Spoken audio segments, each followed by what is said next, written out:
And we have your champion winning 2-1 in this Bitcoin show match, the one and only Stephen Bennell II. Congratulations. Yeah, thanks a lot. All right, well, that last map went pretty well for you. Yeah? Yes.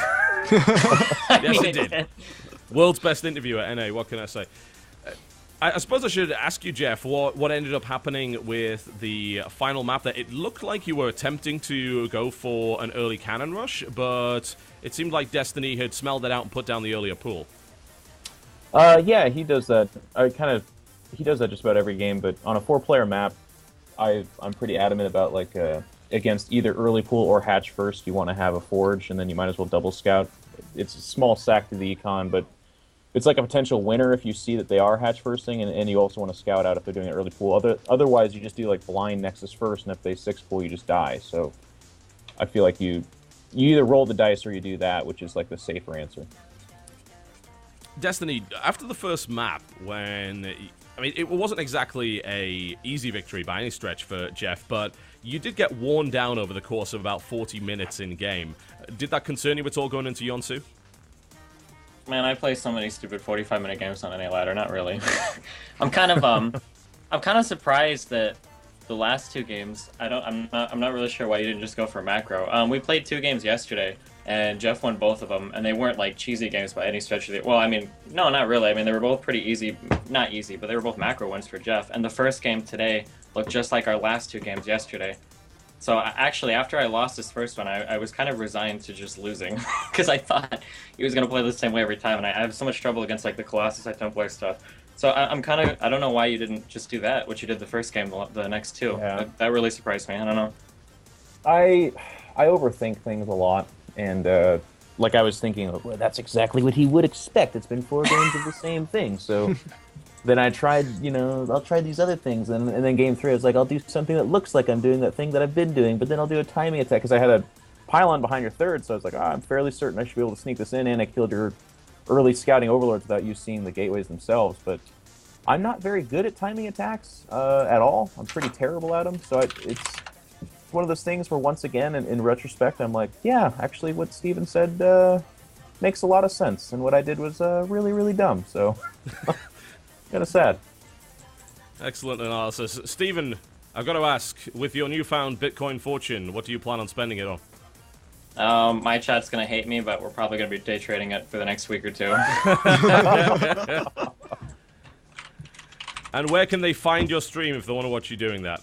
I'll be on Destiny.gg. If you go to Twitch.tv, look under the Starcraft section, and it looks like I have a whole bunch of boring graphs up under the picture. It's probably because we're playing with the Bitcoins. Nice. There you go. And do you have any final words? Thank you, sponsors, or anything along those lines?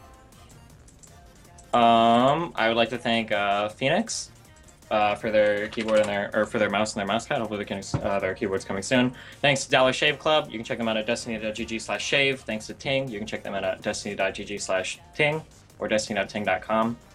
And real fast, I just want to give a quick anti-shout-out to Saint Snorlax, who sucks the massive dongers. Alright, and that's it. Seconded.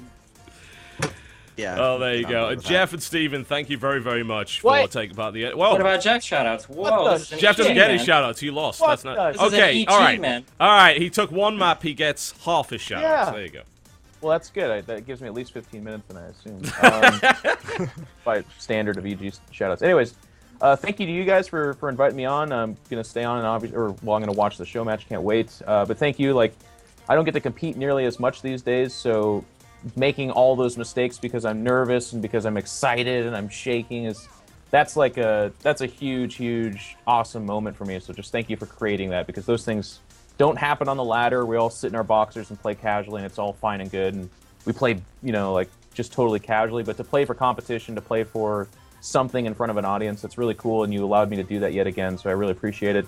Shout out to everyone watching. We have over 30,000 people watching a frickin' show match.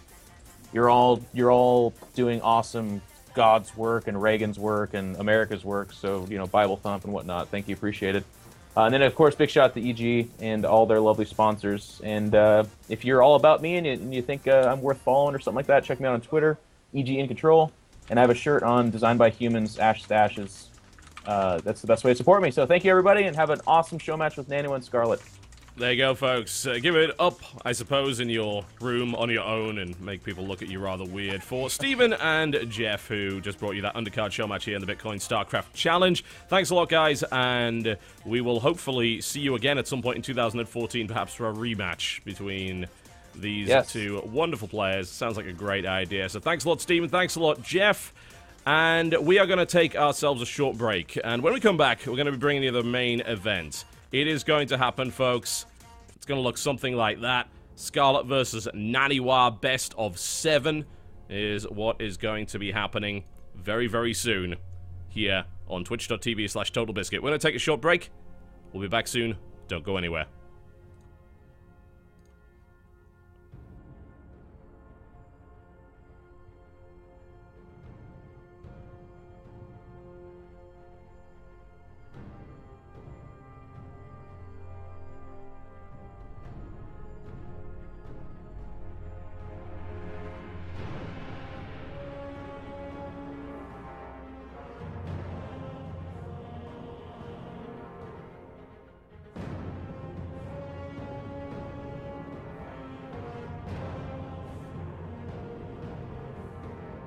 What is Bitcoin? Bitcoin is the first decentralized digital currency. Bitcoins are digital coins you can send through the internet. Compared to other alternatives, Bitcoins have a number of advantages. Bitcoins are transferred directly from person to person via the net, without going through a bank or clearinghouse.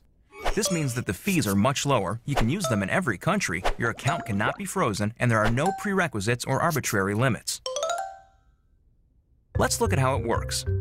Bitcoins are generated all over the internet by anybody running a free application called a Bitcoin miner. Mining requires a certain amount of work for each block of coins. This amount is automatically adjusted by the network such that Bitcoins are always created at a predictable and limited rate. Your Bitcoins are stored in your digital wallet, which might look familiar if you use online banking. When you transfer Bitcoins, an electronic signature is added. After a few minutes, the transaction is verified by a miner and permanently and anonymously stored in the network. The Bitcoin software is completely open source and anybody can review the code. Bitcoin is changing finance the same way the web changed publishing. When everyone has access to a global market, great ideas flourish. Let's look at some examples of how Bitcoins are already used today. You can purchase video games, gifts, books, servers, and alpaca socks. Several currency exchanges exist where you can trade your Bitcoins for dollars, euros, and more. Bitcoins are a great way for small businesses and freelancers to get noticed. It doesn't cost anything to start accepting them, there are no chargebacks or fees, and you'll get additional business from the Bitcoin economy. For your first Bitcoins and more information, visit weusecoins.com.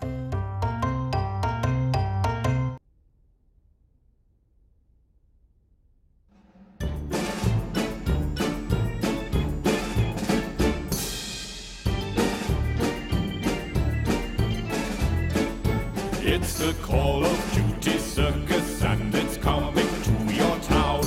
We've diving, flying acrobats and such capricious clowns. So hook up to a server, grab a seat and gather round. 'Cause the Call of Duty circus is coming to your town. Roll up and see the amazing moving statue sneak attack. He waits in corners till you pass, then shoots you in the back.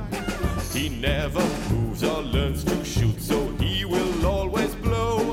For all he cares about in life's his kill-death ratio. Roll up and see the terrifying Ripper with his blade. His magic knife will end your life, of one hit kills it's made. He'll lunge right through your bullets and he'll stab you in the toe. Then farewell to your controller, out the window it will go. It's the Call of Duty circus and it's coming to your town. We've diving, flying acrobats and such capricious clowns. So hook up to a server, grab a seat and gather round. 'Cause the Call of Duty circus is coming to your town. Come one and all, see all manner of curious creatures and furious freaks. Roll up and see the stealthy clown, so silent and so mute. You'll never hear him coming, and you'll never see him shoot. He skulks around in secret, and he gets the best of you. And when you die, you rage and cry and curse his padded shoes. Roll up and see the amazing spinning, sniping 10-year-old. He's got more revs per minute than the disc in his console.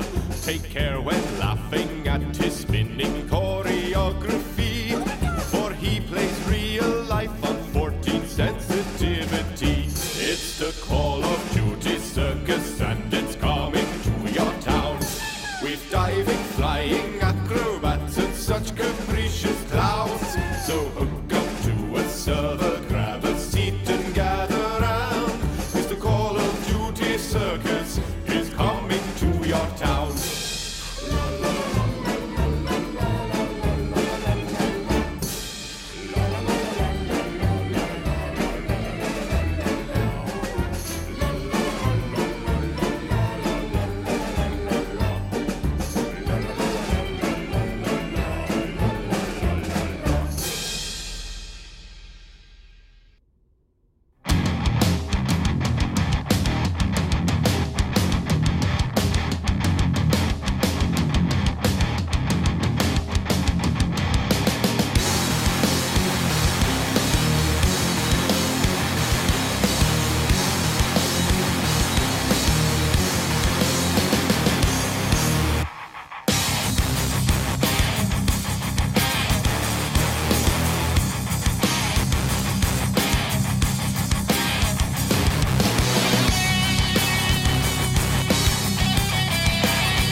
All right, ladies and gentlemen, the main event that you've all been waiting for, and I could not be more excited to see this. It's incredible that we've even managed to get these players together to actually play a show match. Naniwa is not known for his show match attendance, let's just put it that way. No, he's pretty well known for his agreeing to do a show match. Not so much so for the attendance, but I guess if you have that much money on the line, that can motivate pretty much anyone. But for him, I don't know, at least if you go by what he says, the pride is a bigger issue. These two are pretty much neck and neck for the title of top foreigners. Both have their their supporters and their detractors, but there's no clear consensus one way or the other. And Naniwa really, really wants that title. So I don't know if it would even take the money to get him to play it at this point. I think he really just wants to beat her. Yeah, I think so.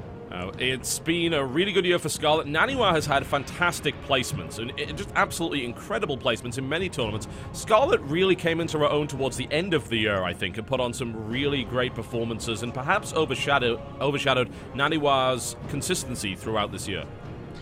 Yeah, although to be fair, she had been performing very, very well the entire time. She'd just been in Korea. She hadn't been playing too many tournaments in the international spotlight.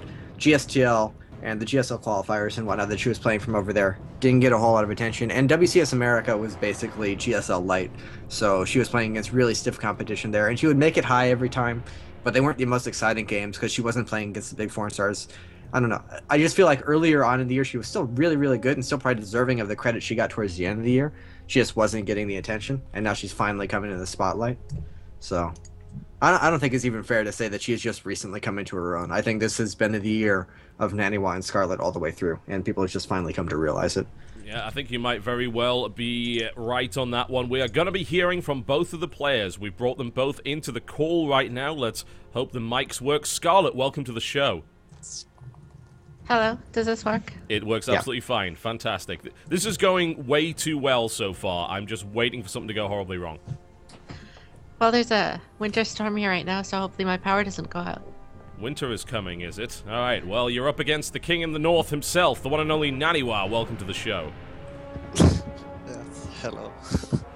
You know, for someone called the king in the north and one of the best foreigners in the world, you are surprisingly shy when it comes to Skype calls sometimes. I don't know. I just like to play the game. I don't really care much else. Do we need to get you a spokesman? Yeah, I'm sure Garfield is on the case. yeah, he generally does a pretty good job of that. Now, anyway, if possible, could you up your mic volume just a little bit? That would be great. I can't, but I can talk louder, I guess. Okay, there you go. Put on your caster voice. Sounds like a good idea. Alright, Scarlett, I would like to know your thoughts on this matchup. You've been pretty outspoken in terms of what you think of Protoss right now. Now, I want to know how much of that is trash talk and how much of that is your legitimate concern. Legitimate concern, mostly.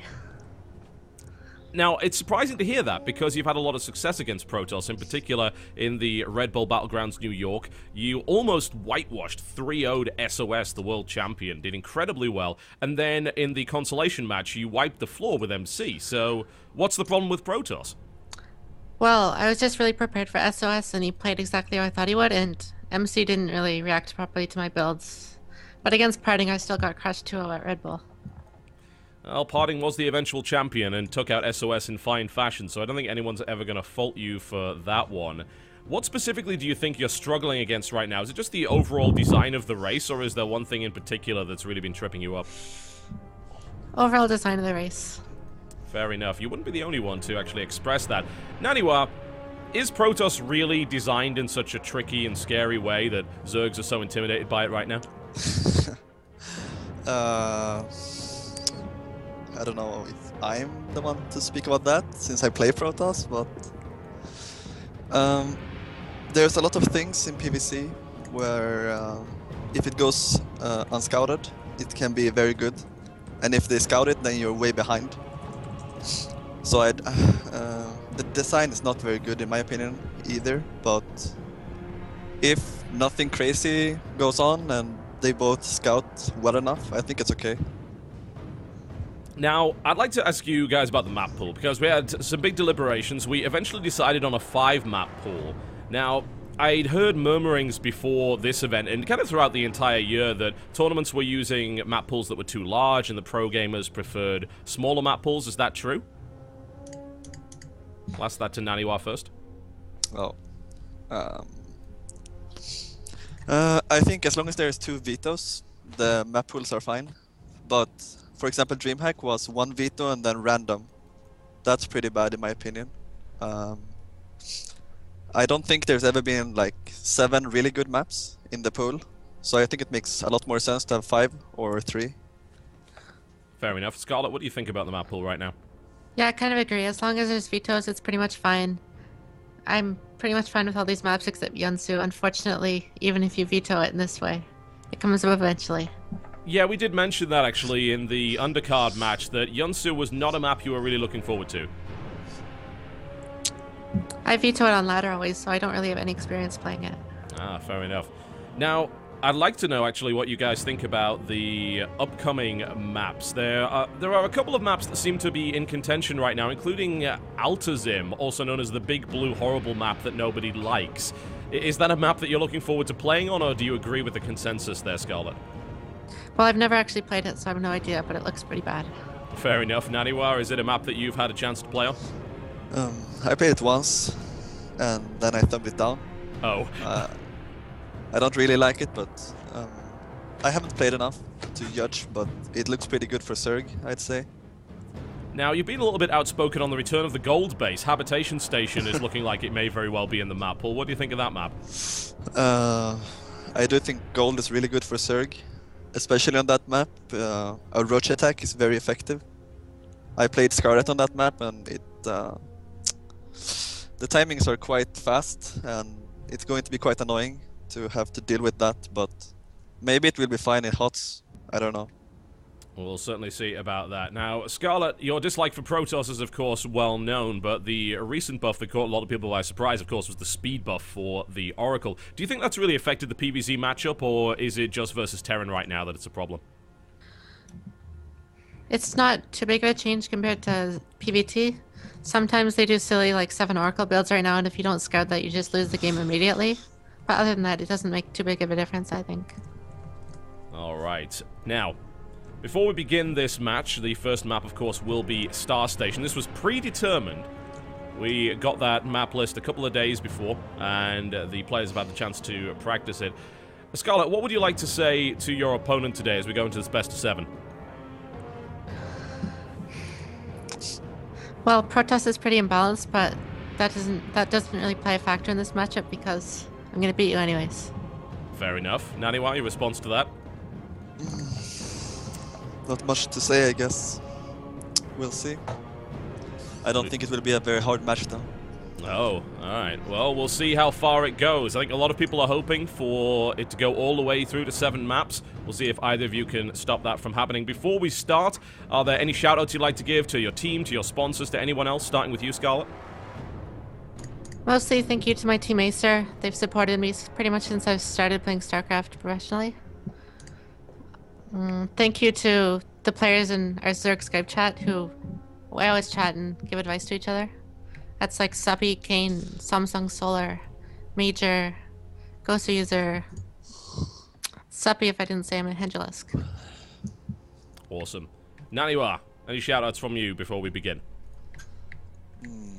Shout out to my teammate, sort of, for helping me prepare. That's all.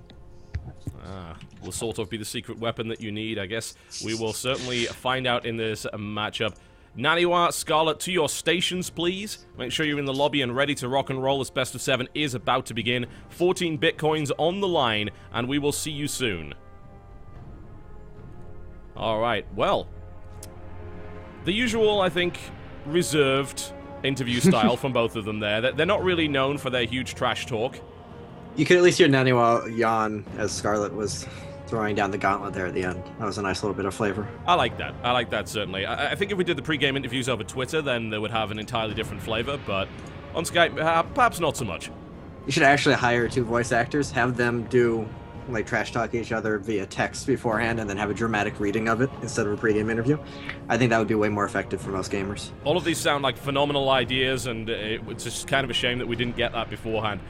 Now, before we start, of course, I would really like to thank the sponsors that made this happen. Bitcoin Magazine, Coinapult, SafeFollow, Blockchain.info, Reddit Bitcoin, that's r/Bitcoin, and the Starcraft Bitcoin Open, which might be particularly interesting to people. Those of you who don't know, one of the guys involved with Starcraft Bitcoin Open is actually the same person that was helping us with the Starboard virtual jersey, the one with the little sponsors underneath. He's been all in on Starcraft for a long time, and Starcraft Bitcoin Open is currently in beta, and it's an automated service which allows anyone to play Starcraft and win Bitcoin, featuring a gauntlet paid tournament ladder system. So that's something that might end up being very interesting going into 2014. I actually hadn't heard of it. That's really cool. I that's been something that a lot of people have been talking about for a long time. Just some way to play almost like a combination of poker plus the ladder. You know, you put some money on it, you get to play for something more than just ladder points. If that actually comes through and works out well, that'd be really cool. That is very true. We're just sorting out the lobby right now. We actually have a full roundup of spectators for this one. We have casters now from 7 different countries. So at the moment, we're actually waiting for the admin to leave so we can invite Naniwa. That's how full this lobby actually is. Just start taking bets on how long the loading screen is going to last. I don't think I've ever seen a lobby with this many people in it. Yeah, well, we got everyone to preload the maps, so hopefully it won't take too long. At least I'm hoping they actually preloaded the maps. If they didn't, then that could be a bit of a bind. Oh, hang on. What is he in? You must invite this player to your party. Yes, Nani's going to have to add me as a friend, and then I can bring him in here. I thought he had already changed that. Oh. No, apparently not. It's a little awkward when you have this many spectators in the lobby, so hopefully this will sort itself out. Everything is set up. We do have Asa Toss Imba in the lobby, so wearing her heart on her sleeve.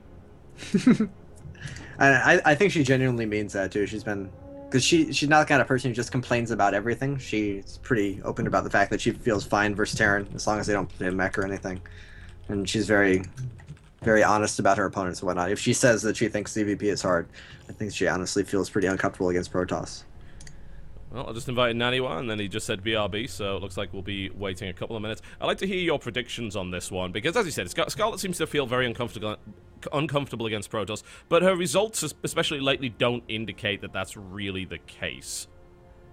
Yeah, I don't know. I'm very biased. I'm not the biggest Naniwa fan. I like Scarlett quite a bit, and I am a Zerg player on top of that, so I'm really hoping Scarlett wins. And I don't know. I think it'll be close either way. But Naniwa, the thing is about when he goes into a tournament, he tends to come with just one or two very specific, they seem cheesy, they seem one-dimensional, but generally he has them very well thought out and he can follow them up. But he comes in with very certain build orders and he does them over and over and over. And if you do that in a show match against someone who's very prepared for you and someone who's had time to study you and Scarlett prepares very well. She watches VODs of her opponents. She goes into that little Zerg think tank she mentioned. She figures out how to beat him. If he does that against her and she's prepared for whatever it is he's going to pull out and he doesn't have anything up his sleeve, I could see that really backfiring on him and costing him an easy victory for Scarlett. But if he's playing a little bit more generically, if it's going to come down to more macro games back and forth, not particularly build order oriented, I think it should be very close. Just skill wise, these players are about as good as it gets for foreigners and very, very close to each other, I'd say. Naniwa confirms ready. We are about ready to rock and roll, folks. Star Station TE will be the location. The countdown has now begun for Naniwa versus Scarlett. 14 Bitcoins on the line. Lot of money, and the split, as it turns out, is pretty crazy as well. The vast majority of that money is going to the winner, so it's not fully winner takes all, but there's a hell of a lot of money going to that winner. There's a lot on the line here for these players, as well as, of course, the pride of being named, at least for today, the best foreigner. Now that I don't have to compete for it and go through the stress of it anymore, I really like the more winner-take-all kind of format. Like, not necessarily winner-takes-all, but very top-heavy. I think it's terrible for the competitors. It's so painful. Exactly. And it's not particularly good for, like, the sustainability of esports when we look at GSL and stuff like that. But it's so much more exciting when you're watching a match and you know that an actual $10,000 is on the line. Yeah, it seems like everyone that's not in any way involved in it is really happy with winner-takes-all, and then every other player's like, nope, not gonna happen. That's not a good idea. Yeah. For the ongoing leagues, for the stuff that's like the backbone of competition, there needs to be a better distribution just to support the lower level players. But for show matches, you might as well go whole hog and really put the emphasis on the winning. Indeed. We are almost in the map, folks. Obviously, the first map is going to take quite a long time to get going, but we are here, we are in, and we are about to begin. Make sure that everything is absolutely 100% good, and it is. Alright, here we go. Ladies and gentlemen, welcome to Star Station TE. In the Bitcoin Starcraft Challenge, I bring you Alliance Naniwa. He is in the red trunks and he is playing Protoss to the northwest, versus his opponent to the southeast position. In the very, very bright blue trunks playing Zerg, hailing from Team Acer, it is Scarlett. I'm curious which Scarlett we're going to see here, because she seems to have two main goals in CVP. She either plays, if she thinks her opponent is going to be really aggressive and 2-base all-inny, as Naniwa can do, is very, very capable of, then she really likes this strange Ling Infestor star. We actually saw her use it against Hitman, where she just kind of stays on 2-base. She doesn't really get too greedy. She just tries